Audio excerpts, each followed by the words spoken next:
नमस्कार प्रिय शेतकरी बंधूंनो, अंकुश खाडे, साई कृपा कृषी केंद्र खामगाव, जानेफळ, कवळा आणि उदयनगर, उंदरी.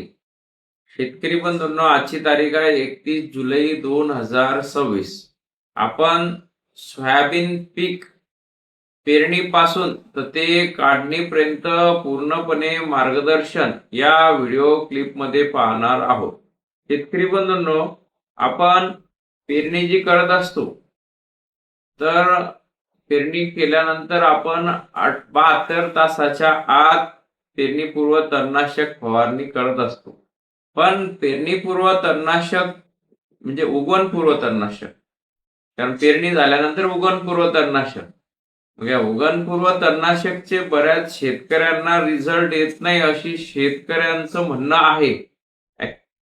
कारण उगवणपूर्व तणनाशक जर आपण फवारलं म्हणजे प्री इमर्जन्स हर्बिसाइड, तर खरोखर तण निघायला पाहिजेच नाही. 50 दिवसाचा कंपनी पिरियड सांगते, कोणी 60 दिवसाचा कंपनी पिरियड सांगते, 40 दिवस तर निघायला नकोय कमीत कमी. पण हे निघून राहिले.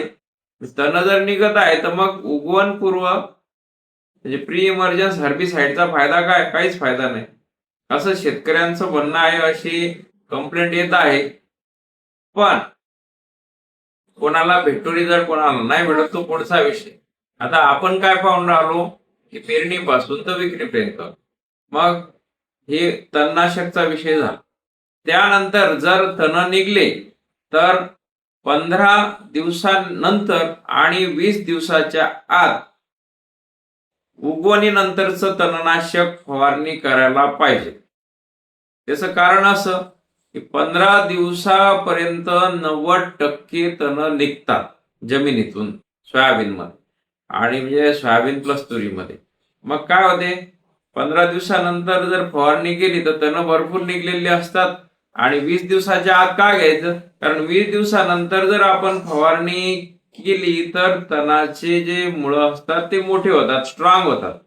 आता स्ट्रॉंग झाल्यामुळं काय होणार आहे, मग स्ट्रॉंग जर झाले तर तण पूर्णपणे कंट्रोल होणार नाही, नियंत्रित होणार नाहीत.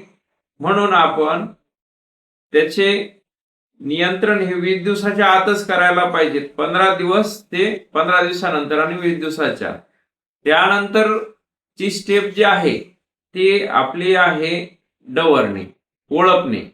आता ही जी कोळपणी आहे ही कधी करायला पाहिजे शेतकरी बंधूंनो? तणनाशक मारल्यावर तिच्यावर 10 दिवस जाऊ द्यायला पाहिजेत. 10 दिवसानंतरच आपण कोळपणी, फेर करणे, त्याला होईंग डवरणी म्हणतो, हे करायला पाहिजेत. तर हे 25व्या दिवसानंतर सुरुवात करायची आणि 30 दिवसाच्या आत आपण ही डवरणी कंप्लीट करायला पाहिजे. यामध्ये आता विषय काय होतो, चक्री भुंग्याचा प्रादुर्भाव जो असतो तो होत असतो. चक्री भुंगा हा आपल्या सोयाबीनवर याची चक्री भुंगा, नंतर जी खोड पोखरणारी माशी आहे ती आहे, याचा प्रादुर्भाव ऍक्च्युली 15व्या दिवसापासूनच सुरुवात होते. कारण पानावर अंडी टाकते चक्री भुंग्याची मादी, आणि अंडीतून मग अळी निघते, आणि ती अळी काय करते, पानावरून सरळ खोडात जाते, आणि खोडात गेल्यानंतर शेंड्यापासून तर खाली मुळापर्यंत ती पोखरत जाते. पोखरत गेल्यानंतर काय होते, त्यातला झायलम आणि फ्लोएम अन्नरस वहन करणाऱ्या ज्या व्हेन्स असतात, झाडाच्या आर्टरीज असतात, ज्या त्या अन्न सप्लाय करू शकत नाही. मग अन्न सप्लाय न केल्यामुळे काय होते, सुरुवातीच्या अवस्थेत आपल्याला ते कळत नाहीये, पण जेव्हा फळं फुलं लागायला सुरुवात होते, म्हणजे शेंगा लागायला सुरुवात होते, फुलं लागायला सुरुवात होते आणि अन्नद्रव्याची गरज जास्त पडते झाडाला, तेव्हा झायलम आणि फ्लोएम ह्या पूर्णपणे कर्तडलेल्या असतात. आणि या कर्तडलेल्या असतात त्या कारणानं काय होते, त्याला अन्नद्रव्याचा सप्लाय होत नाही, कमी होतो, झाड पिवळं पडून मरून जाते. शेतकरी बंधूंनो, त्याला मालच लागत नाही. मग सुरुवातीला कळत नाही, नंतर कळते. मग याच्या नियंत्रणासाठी, खोडकिडीच्या नियंत्रणासाठी आपण त्यावर फवारणी घ्यायला पाहिजे. ते आपण फवारणीचा चार्ट हा वेगळा पाहू, पण ठीक आहे, थोडक्यात सांगून देतो. इथिऑन खोडकिडीवर काम करते कुठल्याही कंपनी, जसं 50% मध्ये.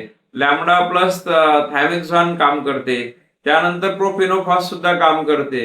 याने आपला जो चक्रीभंग आहे सोयाबीनवरचा तो कव्हर होतो शेतकरी बंधूंनो.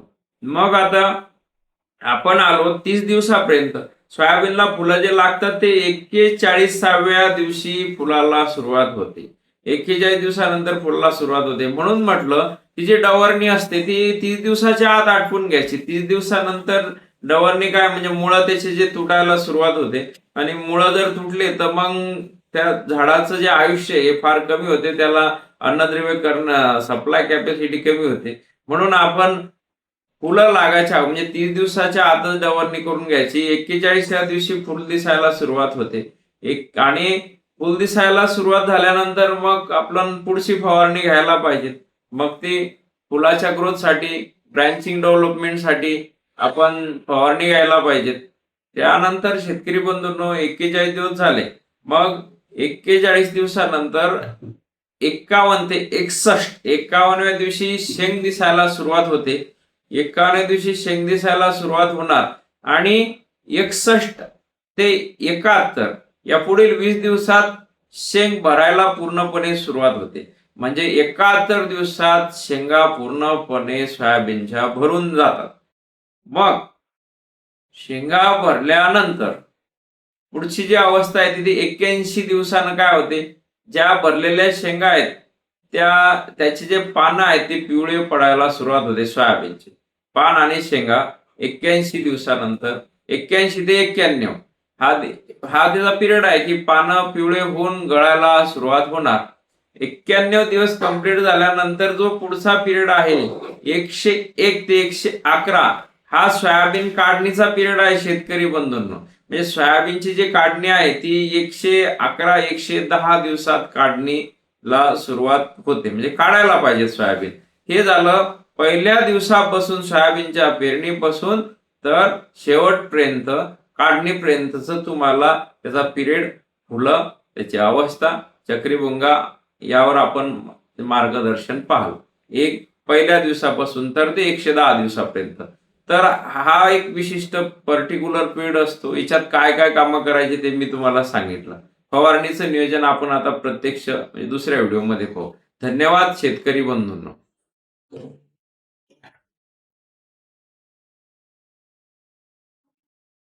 सोयाबीनची पहिली फवारणी